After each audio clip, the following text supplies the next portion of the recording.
Reception पर जाकर mister जैंग के बारे में पूछना है और उन्हें एक ब्रीफ केस देना है। लूसी को यह बात अजीब लगती है क्योंकि इतने से काम के लिए रिचर्ड को $1000 मिले थे और वह समझ नहीं पाती कि इसमें ऐसा क्या खास है। इसी वजह से लूसी मना कर देती है, लेकिन रिचर्ड चालाकी से उस ब्रीफ केस को हथकड़ी की मदद से लूसी के हाथ से बांध देता है। मजबूरी में लूसी को होटल के अंदर जाना पड़ता है। रिसेप्शन पर पहुंचकर लूसी मिस्टर जैंग के बारे में पूछती है और बताती है कि उसे रिचर्ड ने भेजा है। रिसेप्शनिस्ट उनकी बात चाइनीज लैंग्वेज में ट्रांसलेट करता है क्योंकि मिस्टर जैंग को इंग्लिश नहीं आती। तभी पता चलता है कि मिस्टर जैंग कोई मामूली आदमी नहीं बल्कि एक बेहद खतरनाक माफिया है। अचानक मिस्टर जैंग के आदमी रिसेप्शन पर आते हैं और बिना किसी हिचकिचाहट के रिचर्ड को गोली मार देते हैं। वहाँ मौजूद लोग कुछ भी नहीं कर पाते क्योंकि ये लोग बहुत पावरफुल होते हैं। इसके बाद वे लूसी को जबरदस्ती अपने साथ ले जाते हैं। लूसी को उस जगह पर लाया जाता है जहां मिस्टर जैंग अपने दुश्मनों को बेरहमी से मार रहा होता है। ये सब देखकर लूसी की हालत खराब हो जाती है। मिस्टर जैंग लूसी के पास आता है और एक आदमी को फोन करता है जो उनकी बातचीत ट्रांसलेट करता है। लूसी घबराकर बताती है कि यह सब रिचर्ड की वजह से हुआ है। यह एक बड़ी गलतफहमी है और उसे इस काम के बारे में कुछ भी नहीं पता।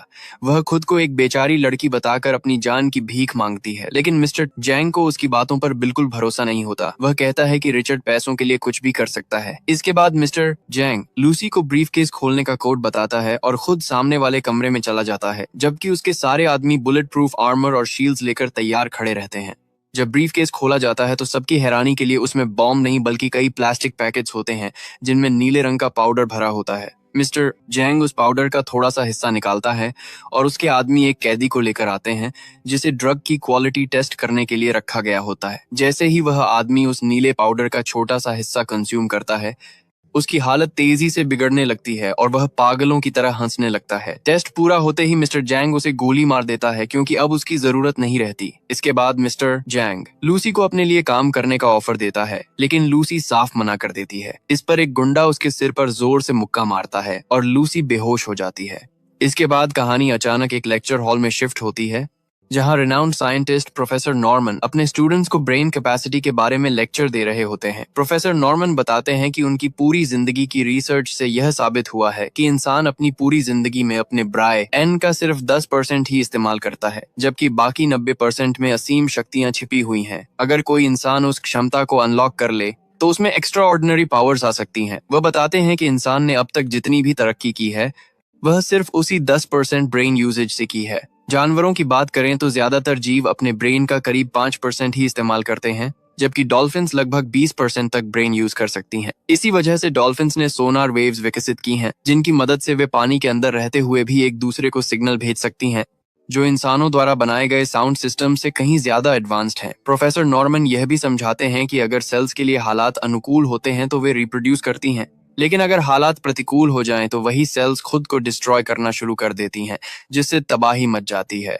लेक्चर खत्म होते ही कहानी फिर से लूसी पर लौट आती है, जहां हम उसे एक होटल के कमरे में बेहोशी की हालत में देखते हैं और उसकी स्थिति लगातार बिगड़ती जा रही होती है। जब लूसी होश में आती है और अपने पेट की तरफ देखती है तो उसे महसूस होता है कि उसके पेट पर पट्टी बंधी हुई है और उस पर खून लगा हुआ है। पास ही ऑपरेशन के इंस्ट्रूमेंट्स भी पड़े होते हैं। तभी एक गुंडा उसे कपड़े पहनने और बाहर आने का आदेश देता है। बाहर आकर लूसी सीधे मिस्टर जैंग से पूछती है कि उन्होंने उसके पेट के साथ क्या किया है। जवाब में उनका एक आदमी जो इंग्लिश बोलता है साफ शब्दों में बताता है कि उन्होंने उसके शरीर से कोई बॉडी पार्ट नहीं निकाला है, बल्कि उस नीले ड्रग का एक पैकेट, जिसका साइंटिफिक नाम CPHR है, उसके पेट के अंदर छुपा दिया गया है। वह ड्रग इतना पावरफुल है कि इंटरनेशनल मार्केट में उसकी हैवी डिमांड है और इसी वजह से वह बेहद कीमती भी है। योजना यह थी कि लूसी के जरिए उस पैकेट को दूसरी कंट्रीज में स्मगल किया जाए। लूसी अकेली नहीं थी, उसके साथ 3 और लोग थे और उन तीनों के पेट में भी एक एक पैकेट डाला गया था। सभी को अलग अलग कंट्रीज में भेजा जाना था, जहां मिस्टर जैंग के लोग उनका ऑपरेशन करके उन पैकेट्स को बाहर निकालते और मार्केट में बेचते। यही मिस्टर जैंग का पूरा बिजनेस था। उसके आदमी उन्हें धमकाते भी हैं कि अगर उन्होंने भागने की कोशिश की या पुलिस की मदद ली तो उनके पूरे परिवार को जान से मार दिया जाएगा। इसके बाद उन सबके मुंह पर कपड़ा बांध दिया जाता है और उन्हें ले जाया जाता है। लूसी अंदर से बहुत ज्यादा डरी हुई होती है, लेकिन किसी तरह अपने दिमाग को शांत रखने की कोशिश कर रही होती है। जब उसके मुंह से कपड़ा हटाया जाता है तो वह खुद को एक कंक्रीट के कमरे में पाती है। वहां मौजूद एक गुंडा उसके साथ बदतमीजी करने लगता है। लूसी उसे धक्का देकर रोकने की कोशिश करती है, जिससे वह गुंडा और भड़क जाता है और गुस्से में लूसी के पेट पर जोरदार किक मारता है। उसी झटके में वह वहां से चला जाता है लेकिन लूसी के पेट से खून बहने लगता है और अंदर लगाया गया ड्रग पैकेट फट जाता है। वह CPH4 सीधे उसके खून में घुलने लगता है। वही ड्रग जिसकी एक छोटी सी मात्रा ने पहले मिस्टर जैंग के कमरे में टेस्ट सब्जेक्ट की हालत खराब कर दी थी, अब पूरी ताकत के साथ लूसी के शरीर में फैलने लगता है। धीरे धीरे लूसी के शरीर में मानो हजारों वोल्ट्स का करंट दौड़ने लगता है। उसका अपने शरीर पर कोई कंट्रोल नहीं रहता। वह हवा में उठने लगती है। उसकी बॉडी के अंदर जैसे छोटे छोटे एक्सप्लोजन्स हो रहे हों और नीले रंग की एनर्जी उसकी पूरी बॉडी पर हावी होने लगती है। उसकी आंखों का रंग पल भर में बदल जाता है और उसके अंदर जबरदस्त पावर जाग जाती है। इसी दौरान प्रोफेसर नॉर्मन की आवाज से सुनाई देती है, जहां वह समझा रहे होते हैं कि अगर इंसान का ब्रेन 20% कैपेसिटी तक पहुंच जाए तो वह पूरे शरीर को कंट्रोल कर सकता है। ऐसी हालत में इंसान एक्सट्रीम सिचुएशंस में भी बिल्कुल शांत रह सकता है और सही समय पर सही फैसला ले सकता है। वह बताते हैं कि इंसान के शरीर में 100 बिलियन से भी ज्यादा न्यूरॉन्स होते हैं, लेकिन हम उनमें से सिर्फ करीब 15% ही यूज करते हैं। हमारे शरीर में गैलेक्सी के तारों से भी ज्यादा कनेक्शंस हैं। फिर भी इतने बड़े नेटवर्क का लगभग 90% हिस्सा इंसान आज तक एक्सेस नहीं कर पाया है। प्रोफेसर नॉर्मन यह भी कहते हैं कि 40% कैपेसिटी पर इंसान दूसरे लोगों को कंट्रोल कर सकता है और इसके बाद मेटल तक को कंट्रोल करना संभव हो जाता है। इससे आगे की जानकारी उनके पास भी नहीं है। तभी एक स्टूडेंट सवाल करता है कि अगर इंसान अपने ब्रेन का एक 100% अनलॉक कर ले तो क्या होगा। प्रोफेसर नॉर्मन जवाब देते हैं कि उन्हें भी इसका उसके ब्रेन न्यूरॉन्स एक्टिवेट हो चुके होते हैं और वह 20% कैपेसिटी तक पहुंच जाती है। उसका दिमाग पूरी तरह शांत हो चुका होता है और वह गुंडों से निपटने के लिए तैयार होती है। तभी एक गुंडा कमरे में आता है। लूसी जानबूझकर उसे अपनी तरफ अट्रैक्ट करती है और जैसे ही वह उसके पास आता है, लूसी बेहद आसानी से उसे काबू में कर लेती है और उसे सबक सिखा देती है। वह उसकी गन उठा लेती है और कमरे से बाहर निकल जाती है। बाहर कुछ गुंडे खाना खा रहे होते हैं और लूसी बिना किसी हिचकिचाहट के उन सभी को शूट कर देती है। अपनी बॉडी को ऊर्जा देने के लिए वह तेजी से खाना खाने लगती है, जैसे किसी मशीन में फ्यूल डाला जा रहा हो। इसी दौरान एक गोली उसे लगती है, लेकिन उसे कोई दर्द महसूस नहीं होता। वह अपने हाथ से आराम से उस बुलेट को बाहर निकाल लेती है, जैसे यह उसके लिए कोई मामूली सी बात हो। ठीक वैसा ही जैसा प्रोफेसर नॉर्मन ने अपने लेक्चर में बताया था, अब लूसी का अपने शरीर पर पूरा कंट्रोल हो चुका होता है। इसके बाद लूसी गन्स को एक बैग में रखती है और एक कैब में बैठकर हॉस्पिटल की तरफ निकल जाती है। रास्ते में जब कैब सिग्नल पर रुकती है तो लूसी को अचानक एहसास होता है कि वह दूर खड़े लोगों की फोन कॉल्स तक सुन पा रही है। उसकी सुनने की शक्ति इतनी बढ़ चुकी होती है कि वह काफी दूरी पर भी है मौजूद लोगों की बातें साफ सुन सकती है। इतना ही नहीं, कुछ ही पलों में वह उन कॉन्वर्सेशंस को सुनते सुनते पूरी चाइनीज लैंग्वेज भी समझने लगती है। हॉस्पिटल पहुंचकर लूसी सीधे ऑपरेशन थिएटर की तरफ जाती है। वहां स्क्रीन्स पर डिस्प्ले हो रहे डाटा को देखकर वह कहती है कि यह सर्जरी उसकी जान नहीं बचा पाएगी। इसके बाद वह डॉक्टर पर गन तान देती है और उसे अपने पेट से ड्रग पैकेट निकालने का आदेश देती है। लूसी की हालत और उसकी बातें देखकर डॉक्टर पूरी तरह हैरान रह जाते हैं। डॉक्टर उसके शरीर को सुन्न करने के लिए एनेस्थीसिया देने की तैयारी करता है, लेकिन लूसी उसे साफ मना कर देती है और बिना किसी एनेस्थीसिया के ऑपरेशन करने के लिए कहती है। ऑपरेशन के दौरान लूसी अपनी माँ को फोन करती है और बताती है कि उसे अपने बचपन से जुड़ी हर चीज याद आ रही है। उसे अपने जन्म से लेकर अब तक की सारी बातें साफ साफ याद हैं, यहाँ तक कि वह अपनी माँ के दूध का स्वाद भी महसूस कर पा रही है, जो किसी भी छोटे बच्चे के लिए याद रखना नामुमकिन होता है। लूसी कहती है कि अब वह सब कुछ महसूस कर सकती है, ग्रेविटी, धरती की रोशनी और हवा तक। ऑपरेशन पूरा होने पर डॉक्टर उसके पेट से ड्रग का पैकेट निकालता है, जिसका वजन करीब 500 ग्राम होता है, क्योंकि बाकी ड्रग उसकी बॉडी में अब्सॉर्ब हो चुकी होती है। डॉक्टर जब उससे ड्रग का नाम पूछता है तो लूसी बताती है कि इसका नाम CPH4 है। यह सुनते ही डॉक्टर हैरान हो जाता है और बताता है कि CPH4 एक बेहद पावरफुल ड्रग है, जो प्रेग्नेंट वुमेन के शरीर में प्रेगनेंसी के छठे हफ्ते के आसपास बहुत ही कम मात्रा में प्रोड्यूस होती है और उसी से वूम में बच्चे की हड्डियों का निर्माण होता है। डॉक्टर यह सोचकर और भी ज्यादा चौंक जाता है कि लूसी अब तक जिंदा कैसे है, यह कि शायद वह ज्यादा देर तक जिंदा भी न रह पाए। इसके बाद लूसी अकेली ही मिस्टर जैंग के पास पहुंचती है।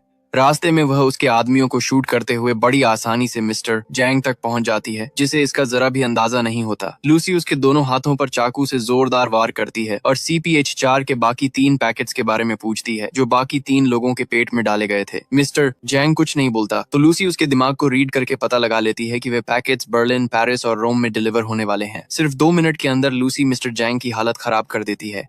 इसके बाद लूसी अपनी एक सहेली के घर जाती है, जहां वह इंसानी दिमाग पर आधारित प्रोफेसर नॉर्मन की पूरी रिसर्च सिर्फ कुछ ही मिनटों में पढ़ लेती है। यह रिपोर्ट करीब 6734 पेजेस की होती है। फिर लूसी प्रोफेसर नॉर्मन को फोन करके अपने बारे में सब कुछ बता देती है और कहती है कि उसने अपने ब्रेन की 28% कैपेसिटी अनलॉक कर ली है प्रोफेसर नॉर्मन को पहले लगता है कि कोई उनके साथ मजाक कर रहा है, लेकिन लूसी उनके रूम में मौजूद टीवी, मोबाइल, रेडियो और बाकी इलेक्ट्रॉनिक गैजेट्स को कंट्रोल करके उन्हें यकीन दिला देती है। लूसी बताती है कि CPH4 ड्रग उसके ब्रेन न्यूरॉन्स को लगातार एक्टिवेट कर रहा है और बहुत जल्द वह अपने ब्रेन का एक 100% अनलॉक कर लेगी, लेकिन उसे यह नहीं पता कि वह कब तक जिंदा रहेगी। वह यह भी कहती है कि अब उसे दर्द महसूस नहीं होता, उसकी इच्छाएं खत्म हो चुकी हैं और जो चीजें इंसान को इंसान बनाती हैं, वे सब उसके अंदर से धीरे धीरे खत्म हो रही हैं। प्रोफेसर नॉर्मन उसकी हालत समझ जाते हैं और उसे वही करने की सलाह देते हैं जो नेचर का बेसिक रूल है, यानी जो सीखा गया है उसे आगे पास किया जाए। उनकी बात सुनकर लूसी को डायरेक्शन मिल जाती है और वह 12 घंटे बाद उनसे मिलने का वादा करती है।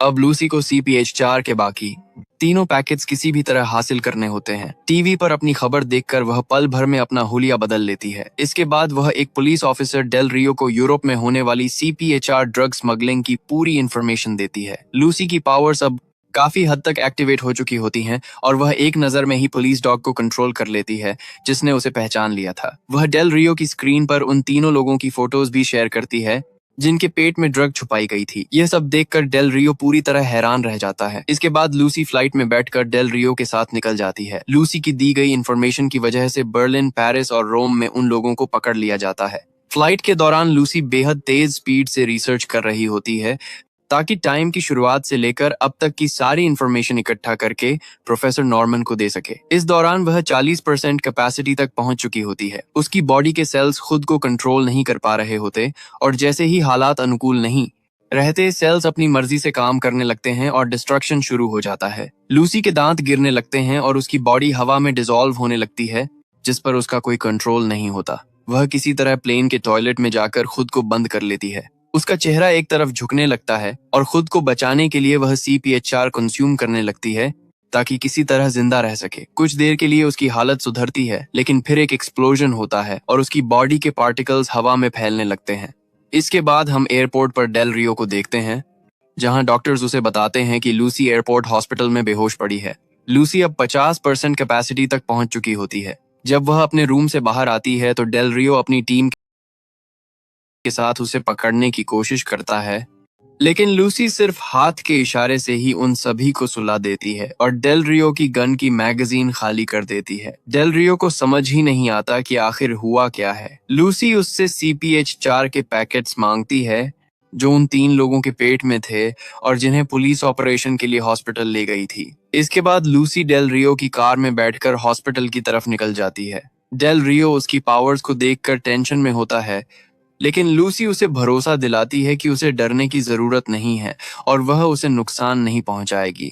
हॉस्पिटल के बाहर मिस्टर जैंग का एक आदमी उन तीनों लोगों की निगरानी कर रहा होता है और फोन पर मिस्टर जैंग को सारी जानकारी देता रहता है। अब लूसी मोबाइल नेटवर्क्स को अपनी आंखों से देखने लगती है और अपने हाथों से कंट्रोल करके मिस्टर जैंग और उसके आदमी के बीच चल रही कॉन्वर्सेशन को कार रेडियो पर सुनने लगती है। मिस्टर जैंग अपने आदमियों को आदेश देता है कि किसी भी तरह CPH4 के पैकेट्स पुलिस कस्टडी से वापस लाए जाएं, चाहे इसके लिए उन्हें कुछ भी करना पड़े। इससे पहले कि मिस्टर जैंग के आदमी पैकेट्स ले पाते, लूसी का वहां पहुंचना बेहद जरूरी होता है। इसलिए लूसी खुद कार ड्राइव करने लगती है। उसने इससे पहले कभी ड्राइविंग नहीं की होती, लेकिन वह गाड़ी ऐसे चला रही होती है जैसे ये उसके लिए कोई वीडियो गेम हो। उसकी ड्राइविंग देखकर डेल रियो भी डर जाता है।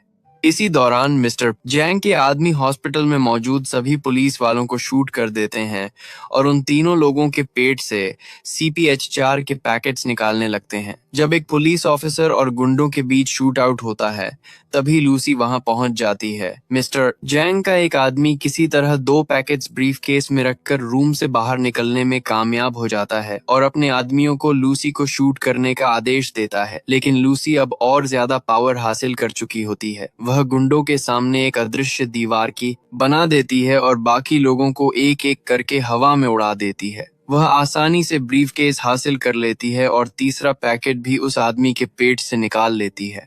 इसके बाद लूसी कार में बैठकर प्रोफेसर नॉर्मन के पास निकल जाती है। रास्ते में मिस्टर जैंग उसे देखकर समझ जाता है कि CPH4 के सारे पैकेट्स लूसी ने हासिल कर लिए हैं।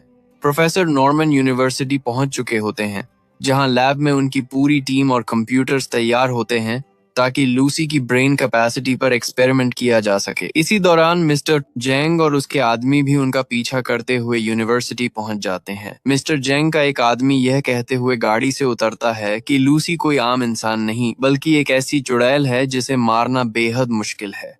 मिस्टर जैंग यह कहते हुए आगे बढ़ता है कि उसे यह सब पहले से पता है और वह लूसी को खुद मारेगा। वह अपने सभी आदमियों को हमले के लिए तैयार होने का आदेश देता है। लूसी उनकी बातचीत सुन लेती है और डेल रियो से कहती है कि वह उन्हें रोकने की कोशिश करे ताकि वह अपना एक्सपेरिमेंट शांति से पूरा कर सके। इसके बाद लूसी प्रोफेसर नॉर्मन को सेल्स के काम करने के तरीके के बारे में समझाने लगती है। वह बताती है कि सेल्स का फंक्शनिंग इंसान की कैलकुलेशन से बिल्कुल अलग होता है। हमारे शरीर में असीमित शक्तियां मौजूद हैं और अगर हम सिर्फ अपने सेल्स को कंट्रोल करना सीख लें तो बहुत कुछ अचीव कर सकते हैं। प्रोफेसर नॉर्मन पूछते हैं कि अगर संसार इंसानी कैलकुलेशन के आधार पर नहीं चलता तो फिर चलता कैसे है और हमारी कैलकुलेशन गलत क्यों साबित होती है। लूसी उदाहरण देकर समझाती है कि अगर किसी कार को बहुत तेज स्पीड से चलाया जाए तो एक समय ऐसा आता है जब वह दिखाई देना बंद कर देती है, लेकिन इसका मतलब यह नहीं कि उसका अस्तित्व खत्म हो गया। इसी तरह बहुत सी चीजें ऐसी हैं जो इंसान की कल्पना से परे हैं लेकिन उनका अस्तित्व फिर भी मौजूद है। लूसी कहती है कि समय हर चीज के अस्तित्व का आधार है क्योंकि समय के बिना कुछ भी एग्जिस्ट नहीं कर सकता। इसी बीच मिस्टर जेंग हमला शुरू कर देता है और डेल रियो अपनी टीम के साथ डिफेंस में लग जाता है। लूसी अपने ब्रेन की एक 100% कैपेसिटी अनलॉक करने के लिए CPH4 को अपनी बॉडी में इंजेक्ट करने की तैयारी करती है। लैब में मौजूद सारे कंप्यूटर्स और कैमरास का सेटअप रेडी कर दिया जाता है। प्रोफेसर नॉर्मन परेशान होते हैं क्योंकि उन्हें लगता है कि इंसान अभी इतनी बड़ी इंफॉर्मेशन के लिए तैयार नहीं है और इसका गलत इस्तेमाल हो सकता है। लूसी उन्हें भरोसा दिलाती है कि सही इंफॉर्मेशन हमेशा सही फैसले लेना सिखाती है। वह कहती है कि वह एक ऐसा कंप्यूटर बनाएगी जिसमें सारी इंफॉर्मेशन स्टोर होगी और उसे सिंपल लैंग्वेज में समझने का तरीका भी बताया जाएगा ताकि यह मानव एवोल्यूशन में एक रेवोल्यूशन ला सके। बाहर डेल रियो और मिस्टर जैंग के बीच जबरदस्त शूट आउट चल रहा होता है और काफी नुकसान हो रहा होता है। इसके बाद लूसी CPH4 कंज्यूम करती है और उसके अंदर जबरदस्त ताकत भरने लगती है। वह 70% कैपेसिटी तक पहुंच जाती है। लैब में मौजूद मेटल डिवाइसेस, कंप्यूटर्स और एनर्जी का इस्तेमाल करके वह एक सुपर कंप्यूटर बनाना शुरू कर देती है ताकि उसमें सारी इंफॉर्मेशन स्टोर की जा सके। धीरे धीरे वह 80% और फिर 90% तक पहुंच जाती है। इसी दौरान मिस्टर जैंग के आदमी पुलिस पर भारी पड़ने लगते हैं और उनका एक आदमी RPG फायर कर देता है। उस झटके के साथ ही लूसी टाइम ट्रेवल में पहुंच जाती है। अब वह समय को कंट्रोल कर पा रही होती है और अपनी मर्जी से किसी भी जगह किसी भी समय जा सकती है। वह एक ही पल में सैकड़ों साल पीछे चली जाती है और ह्यूमन एवोल्यूशन को देखती है। इसके बाद वह डायनासोर के समय में पहुंचती है। फिर वह दुनिया की पहली औरत को देखती है जिसका नाम लूसी था, जिनकी स्पीशीज समय के साथ इवॉल्व होकर आगे चलकर इंसान बनी। वह सैकड़ों, हजारों, लाखों और करोड़ों साल पहले के बदलावों को न सिर्फ पृथ्वी पर बल्कि हमारी गैलेक्सी में भी होते हुए देखती है। वह समय की शुरुआत से लेकर अब तक की हर चीज को समझने लगती है। इस दौरान वह 99% कैपेसिटी तक पहुंच चुकी होती है। इसी समय मिस्टर जैंग गन लेकर लूसी को शूट करने के लिए लैब में पहुंच जाता है। वह धीरे धीरे उसकी तरफ बढ़ता है और उस पर गोलियां चलाने लगता है, लेकिन तब तक लूसी अपने ब्रेन की एक 100% कैपेसिटी तक पहुंच चुकी होती है और वहां से गायब हो जाती है। वहां सिर्फ उसके कपड़े रह जाते हैं। गुस्से में मिस्टर जैंग प्रोफेसर नॉर्मन पर गन तान देता है। तभी पीछे से डेल रियो आता है और मिस्टर जैंग को शूट कर देता है। इसके बाद लूसी प्रोफेसर नॉर्मन को एक पेन ड्राइव देती है जिसमें उसने सृष्टि की शुरुआत से लेकर अब तक की सारी इंफॉर्मेशन स्टोर की होती है। जैसे ही प्रोफेसर नॉर्मन वह पेन ड्राइव रिसीव करते हैं, लूसी का बनाया हुआ कंप्यूटर बिखर जाता है। जब डेल रियो पूछता है कि लूसी कहाँ गई, तो लूसी उसके मोबाइल पर मैसेज भेजती है, आई एम एवरीवेयर।